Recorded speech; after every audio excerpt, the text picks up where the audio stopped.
suck on my electrons, Diesel. You crashed your car. Oh,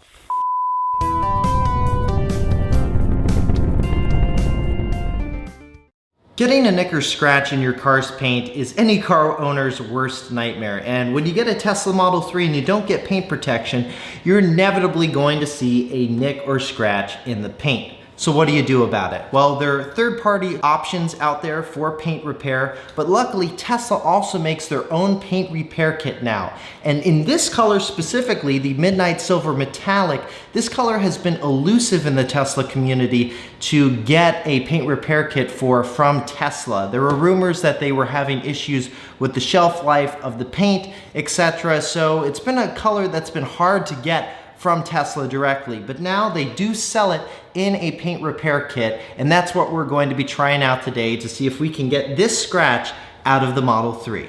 Now the first thing that we're going to want to do with this paint repair kit is to make sure that the 4-letter paint code on the back here matches the car. I've already gone and opened the driver's side door to make sure that it does in fact match, so we are good to go, and let's go ahead and open this thing.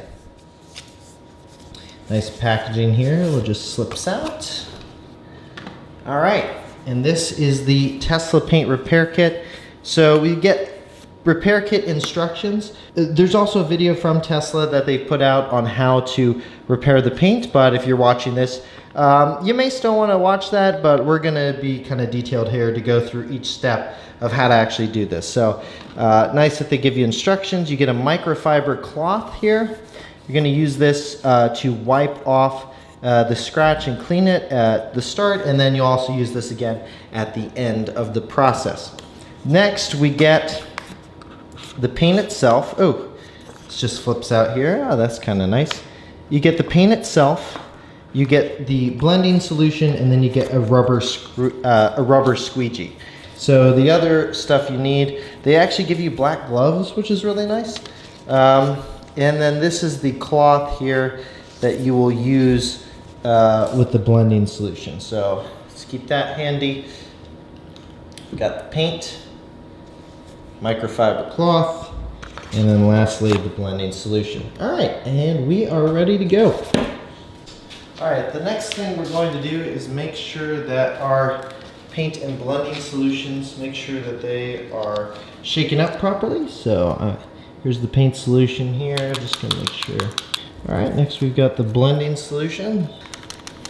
Now that we've got the blending solution and the paint shaken up, next step that Tesla says to do is to make sure this area is clear. Now we just washed this car, so this car is definitely good to go, but just use the microfiber cloth to wipe all that away. Also do notice that you will have to open this up. So I'm actually gonna I have another latex glove that I brought just in case. I'm gonna go ahead and put that on as well. So I missed a couple things when I opened it. I was looking, I was like, once we got to the paint, I was like, how the heck are we gonna get it out here? So Tesla does give you, it was in this little white pouch, which I just thought was part of the packaging, actually includes the brush right here, so we can just apply the paint there, and then we'll just wipe it over the neck with the squeegee. They give you the squeegee to make sure it's really flat. Although the person in their video on their website didn't do that, but I'm gonna go ahead and follow the directions Tesla actually gives you in the kit here. Shake this thing up really well. With this paint, you got all the specks and stuff in it, all those nice little metallic flakes to give your car that interesting color that those of us who have the Midnight Silver Metallic color really like. So I'll make sure we've got that. All right, great. So I've got my paint here, got my paint brush. What I'm gonna do is I'm just going to take a little bit of this paint here, make sure I don't drip, and then I'm gonna apply this paint right next to this, right next to the scratch. Oh, and this dripped a little bit here, so you can see that. We definitely don't want that. So I probably used a little too much paint there, but we're gonna go ahead and use the squeegee and apply that paint evenly over the scratch. And all right, that looks pretty even. Probably only want to do that a couple of times. All right, so I've already learned a couple things by doing this. One, you don't need, even a little drop of paint I had was more than what I needed there. But what we're gonna do is we're just gonna let that dry for a little bit.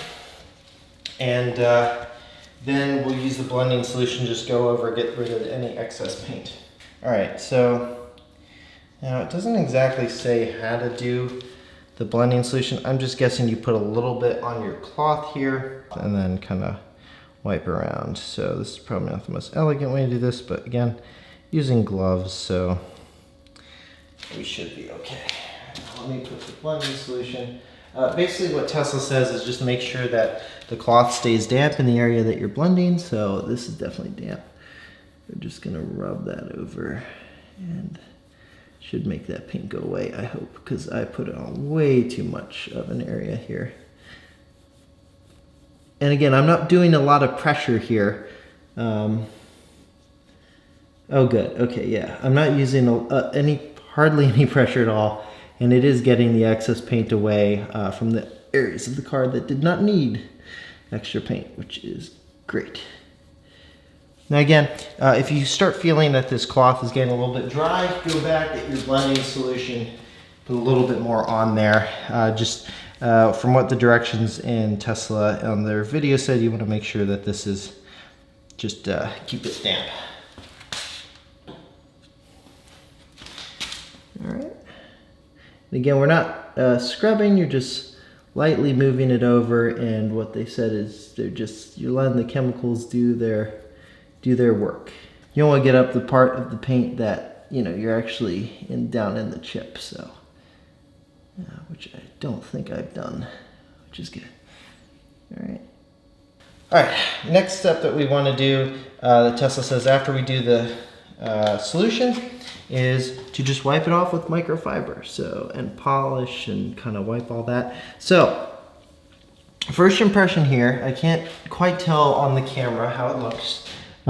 You can still see it, and in person you can still see it as well. This is a larger divot. So what I'm going to do is I'm going to do this 1 or 2 more times to try to layer the paint so it's flush with the body. We'll see how good I can get it here, and then I'll come back and check in with you guys to show you what the finished product looks like. All right, so the paint chip has been repaired. It's right there. You can still see it, kind of. The only issue I've run into is there's still a little bit of excess paint, it looks like, around the chip. But the issue that I ran into is trying to actually get that off. It's very easy to get some of that paint remover in the actual chip, and then it just removes all the work you've just done getting it up until this point. So I'm gonna wait, let this dry, and I may put another layer over it at some point just to make it a little more flush with the paint, but overall, it doesn't look terrible. If I was walking past it, I wouldn't really notice it. So overall, a couple of things I learned going through this process. One, get yourself another pair of gloves, right? You're gonna want both of your hands with gloves for this process. 2, be very careful not to get the paint remover actually in the chip itself. That set me back a couple of times and just added to frustration through this process. 3, make sure you have a paper towel or something to put all of these materials so you don't actually get paint on your car or somewhere else. I didn't do that, but I could totally see someone doing that every time they open up the cap from where the paint is stored. Other than that, those are some lessons learned. Oh, also, where is it? Also, you can use this thing to get down and scrub away some of the paint right next to the chip. I would not recommend soaking this in the solution, because this little ball on the end here, it will actually soak up more of the solution than you want, and then when you press it in near the chip, it's actually going to press that solution into the chip and then cause the paint to discolor because it had a chemical reaction and it's ready to be wiped away. So I would use this to scrub away the paint, but don't actually dip this into the solution bottle. Again, the Tesla directions were not really clear on what this was for, but I'm pretty sure it's just to kind of detail around the chip. Other than that, the process was pretty smooth, and the paint itself does look like it's a pretty good match. Overall, I would recommend this, but just know it's gonna be more work than you may think going into it, especially if you're more detail obsessed like me, where I want it to be almost near perfect, even though I know going in it's not actually going to be anywhere near that. But definitely less noticeable than it was before. I'll probably put another layer of paint across it just to kind of clean up that look there. Other than that though, this process has been pretty straightforward. So thanks for watching. If you'd like to see more Tesla videos like this one, definitely subscribe to the channel. And if you like this video, give us a thumbs up. Until next time, thanks again for watching. I'm Josh Tedder for 6 Months Later.